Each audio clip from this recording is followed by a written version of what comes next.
Le 8 mai, les chercheurs de Google DeepMind ont présenté AlphaFold 3, un modèle capable de prédire la structure et les interactions entre des molécules, y compris les protéines, l'ADN et l'ARN. Cette innovation majeure, dont les détails ont été publiés dans la revue Nature, devrait accélérer la recherche en biologie. Salut, c'est Artificialis, chercheur et docteur en intelligence artificielle. Chaque semaine, j'analyse pour vous les dernières nouvelles de l'IA.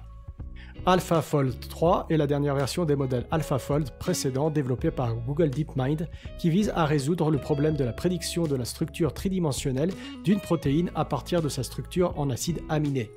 Selon DeepMind, le système serait capable de prédire les structures de presque toutes les molécules biologiques et de modéliser les interactions entre ces molécules.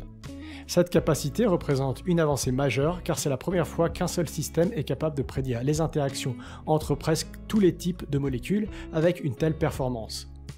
Les propriétés et les fonctions des molécules dans les systèmes biologiques sont généralement le résultat de leur interaction avec d'autres molécules. Si ces interactions peuvent être estimées de manière informatique avec une précision suffisante, la recherche en biologie peut être considérablement accélérée. Par exemple, les chercheurs peuvent utiliser des systèmes informatiques comme AlphaFold 3 pour tester des agents actifs potentiels. AlphaFold 3 marque également une étape importante vers une meilleure compréhension des interactions entre les différentes molécules. L'annonce de cette dernière version a été accompagnée d'une déclaration de Paul Nurse, généticien lauréat du prix Nobel, et soulignant l'importance croissante de AlphaFold pour la recherche en biologie. Google DeepMind a également fait plusieurs percées en utilisant des méthodes d'IA pour faire progresser la science et la technologie. En 2022, la société a publié AlphaTensor, capable de découvrir de nouveaux algorithmes, et en 2023, elle a publié GraphCast, qui pourrait prévoir le temps avec une précision sans précédent. La biologie est un système dynamique complexe, dont la modélisation des interactions est cruciale. Demis Hassabis, le PDG de DeepMind, a annoncé lui-même la sortie d'AlphaFold 3 sur Twitter. Il a souligné l'importance de comprendre comment les propriétés de la biologie émergent à travers les interactions entre différentes molécules dans la cellule. Également sur Twitter, Andrew Gao a expliqué les différences significatives entre AlphaFold 3 et AlphaFold 2. La nouvelle version est capable de prédire les structures de l'ADN, de l'ARN et de molécules spécifiques telles que l'ATP et le GTP, ainsi que leurs interactions, ce qui est une avancée pour la biologie structurelle. Il a également souligné l'utilisation de méthodes de diffusion dans le module de structure d'AlphaFold 3 permettant au modèle de gérer les modifications chimiques. Toujours sur Twitter, Joseb Haider, professeur de biologie, partage ses premières impressions sur AlphaFold 3. Il a testé les limites du modèle à travers plusieurs expériences. Ses observations initiales sont les suivantes. Dans le premier cas, AlphaFold 3 prédit avec précision la structure d'une jonction d'ADN, bien que plusieurs anomalies soient présentes. Dans le deuxième cas, une modification d'une séquence d'ADN entraîne des résultats inattendus, mais les protéines sont correctement prédites. Dans un autre exemple, AlphaFold 3 prédit correctement une structure spécifique, mais montre des difficultés avec d'autres topologies d'ADN. Dans d'autres cas, les prédictions d'AlphaFold 3 sont inexactes, montrant des limitations dans la prédiction de boucles d'ADN et de topologies moins courantes. Malgré quelques erreurs, AlphaFold 3 démontre une capacité impressionnante à prédire les structures complexes, bien que certaines régions spécifiques puissent poser des défis pour le modèle.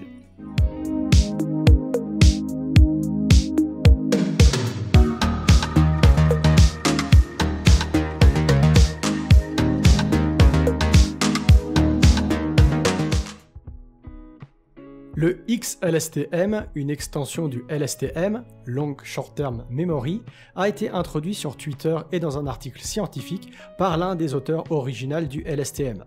Le XLSTM constitue une évolution dans le domaine de l'apprentissage profond et des réseaux récurrents, en particulier pour le traitement des données séquentielles.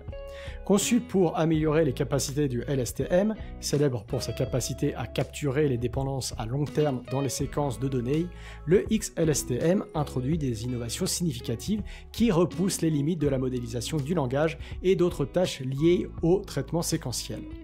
Ce modèle introduit des portes exponentielles et des modifications de la structure de la mémoire LSTM, permettant une meilleure rétention et utilisation des informations sur de longues séquences. Ces améliorations facilitent également la parallélisation des opérations, ce qui se traduit par des performances améliorées à grande échelle. Ainsi, le XLSTM offre une alternative prometteuse au modèle Transformers, qui domine actuellement le domaine de la modélisation du langage.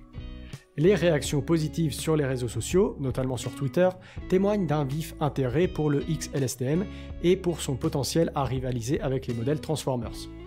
Les discussions se concentrent sur les avantages comparatifs du XLSTM en termes de gestion des dépendances à long terme, de parallélisation des opérations et de capacité de stockage des informations. Cependant, malgré l'enthousiasme généralisé, des préoccupations sont soulevées concernant la méthodologie expérimentale utilisée pour évaluer le XLSTM. Des interrogations sont notamment posées sur les métriques utilisées, qui se concentrent plus sur le nombre de paramètres et pas sur le nombre d'opérations à virgule flottante, le choix des hyperparamètres ou l'optimisation de la parallélisation du modèle. Ces préoccupations soulignent la nécessité d'une évaluation approfondie et rigoureuse du XLSTM pour évaluer pleinement son potentiel et ses limites. L'ICLR, l'International Conference on Learning Representation, est un événement annuel se déroulant généralement fin avril ou début mai, dédié à l'apprentissage automatique. Depuis sa création, l'ICLR utilise un processus d'évaluation par les pairs ouvert pour arbitrer les soumissions des articles. Nous allons brièvement explorer les 5 papiers qui ont reçu le Outstanding Paper Award. Le premier papier, intitulé Generalization in Diffusion Models Arise from Geometry Adaptive Harmonic Representation, analyse la généralisation et la mémorisation dans les modèles de diffusion d'images. Il propose une explication de ce phénomène en termes de biais inductifs architecturaux, comblant ainsi une lacune critique dans notre compréhension des modèles génératifs. Le deuxième papier, Learning Interactive Real-World Simulators, présente Unisim, un simulateur interactif du monde réel. Il explore la possibilité d'apprendre un simulateur universel d'interaction. En utilisant divers ensembles de données, Unisim peut émuler comment les humains et les agents interagissent avec le monde. Il offre des applications allant des jeux à la formation d'agents. Unisim permet un transfert direct des compétences acquises dans le monde virtuel vers le monde réel. De plus, il bénéficie également aux modèles d'annotation de vidéo en leur offrant une expérience simulée. Dans le troisième papier, Never Train from Scratch, Fair Comparison on Long Sequence Models Requires Data-Driven Priors, les auteurs explorent la capacité des modèles SSM, State Space Model, et des transformers à modéliser les dépendances à long terme qui peuvent être présentes dans de longues séquences.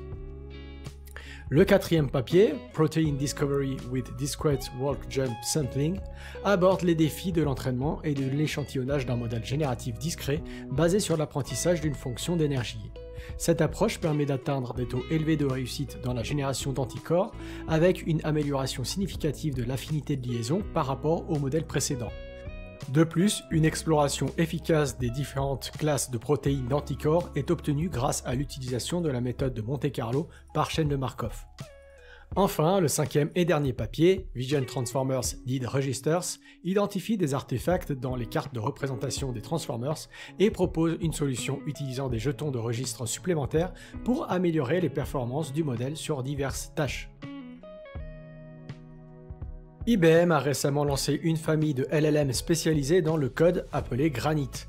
Granite vise à simplifier le processus de programmation pour un large éventail de développeurs. Ces dernières années, la complexité du développement logiciel a augmenté malgré sa productivité accrue, créant ainsi des défis persistants en matière de développement, de test, de débugage et de déploiement de logiciels fiables. Pour répondre à ces défis, IBM Research a exploré le potentiel de l'intelligence artificielle pour rendre le développement et le déploiement du code plus accessibles. Cette exploration a abouti à la création de CodeNet en 2021, un dataset massif et de haute qualité conçu pour former des agents d'IA capables de traduire, de résoudre des problèmes et même d'écrire du code. Les grands modèles de langage, LLM, entraînés sur le code jouent un rôle de plus en plus important dans l'amélioration de la productivité des programmeurs humains et dans la gestion autonome de tâches complexes. IBM a concrétisé cette vision avec la famille de produits IBM Watson X Code Assistant qui utilise un modèle de la famille Granite avec 20 milliards de paramètres.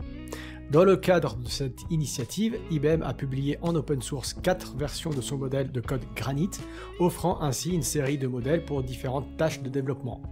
Ces modèles de code Granite, entraînés avec du code écrit dans 116 langages de programmation, couvrent une gamme de tailles et de fonctionnalités adaptées à diverses tâches de développement logiciel. Les performances de ces modèles ont été évaluées et ont montré une correspondance systématique avec les meilleures performances parmi les LLM de code open source actuellement disponibles. Les modèles sont disponibles sur plusieurs plateformes, y compris Hugging Face, GitHub, WatsonX.ai et Red Hat Enterprise Linux AI sous la licence Apache 2.0.